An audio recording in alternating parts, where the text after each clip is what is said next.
One of the objectives of using the paths and the pen tools is so that you can create a clean path with as few anchor points as possible and really manipulate the curves yourself. And by doing that, you're going to create something that's going to print more effectively, load faster, etc.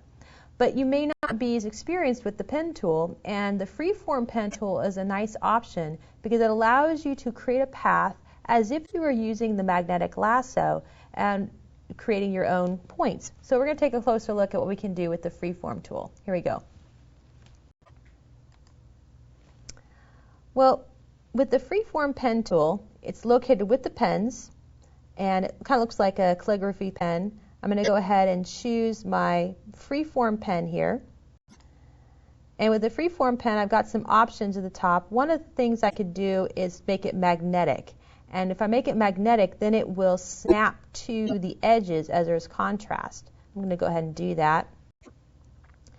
And as I start moving around, I'm actually creating this path as if I were using the magnetic selection lasso tool to create something.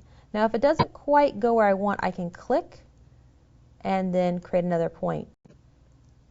And you can see how it's setting up these features.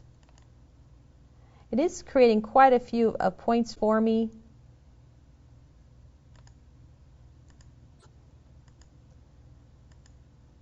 But it has some nice contrast. Now, obviously, the better the resolution of your image or the more pixel information and the better contrast, the easier it's going to be to use this tool because it's basing it on your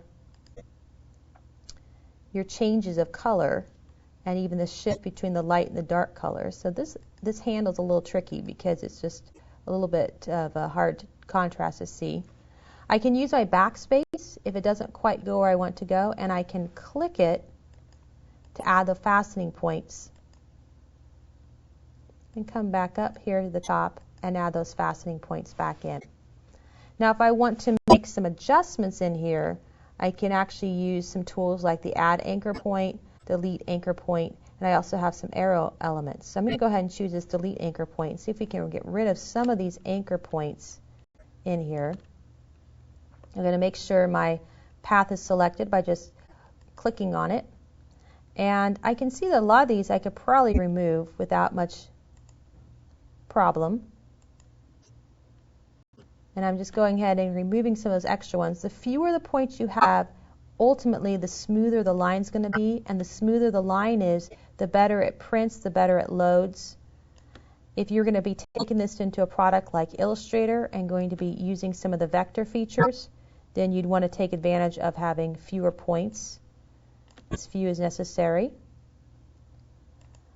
But you can see how this is a pretty nice way of getting the rough draft of that path and then going ahead and making changes.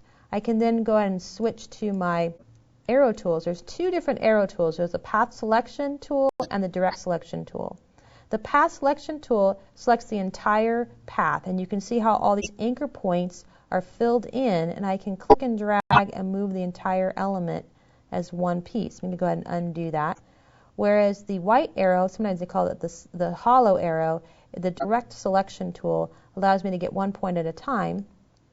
And when I click on it, you can see how one point can be selected as opposed to all the points. Where that could be handy is in a place like here. I'm going to go and zoom in, control space to zoom in, and I need to make a couple of changes. I can actually just move those points manually. And as I move them manually, I can make some changes. I can also see this directional handle. This affects the curve. Each anchor point has these handles, and they're either going to be, the handles are all the way pushed in so that it's a corner, or the handles are out and it's telling you it's a curve. And the curve may be symmetrical curve or it may be an asymmetrical curve. But I could go ahead and push those in and maybe even bring it out a little bit. Bring out that anchor point as I need to. And if for some reason I realize, I probably need an extra point right there, I'll just switch my tool to my add anchor point.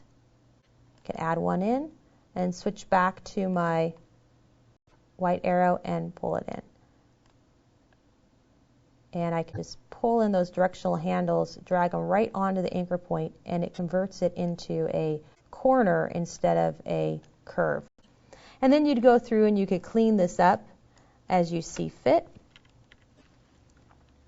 Here's another example where we could make some changes using that directional selection tool, just making some changes to clean up the curve and start adding points as necessary. I'm going to go ahead and go to paths, and still a work path, and I would need to double click and name it in order to create a path. This is my Freeform. Give it a name there. And if I click somewhere else, the path disappears, but I can still go back to my Freeform tool and take a closer look at some of these options in here. Let's take a look at the actual options, and we can see the curve fit, so that's saying how close it's going to be. And we are using magnetic, but we have some options with width, contrast, and frequency. And if I remove the frequency down, in fact, let's hover here, it's going to give me fewer points, and that means I have less cleanup. Now, it also means that it may be not quite as accurate with the item I want, but let's go ahead and try this again with the frequency down, and you can see that already there's fewer points than what I had from when I first started.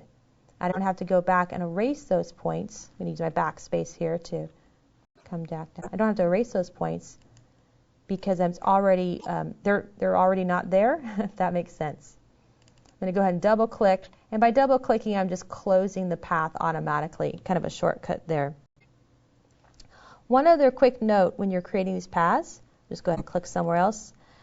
When you are clicking, if you want to create a straight line, hold down the Alt key and it will create a straight line for you instead of snapping to the magnetic line. So if you hold down Alt, you get a straight line. Otherwise, it's going to go back and snap in to the magnetic place. I'm going to double click and it connects the fastening points there and closes it for me. But what you have is the Freeform pen tool. It allows you to create your paths, and then you can even change those paths after the fact, adding or removing anchor points as needed.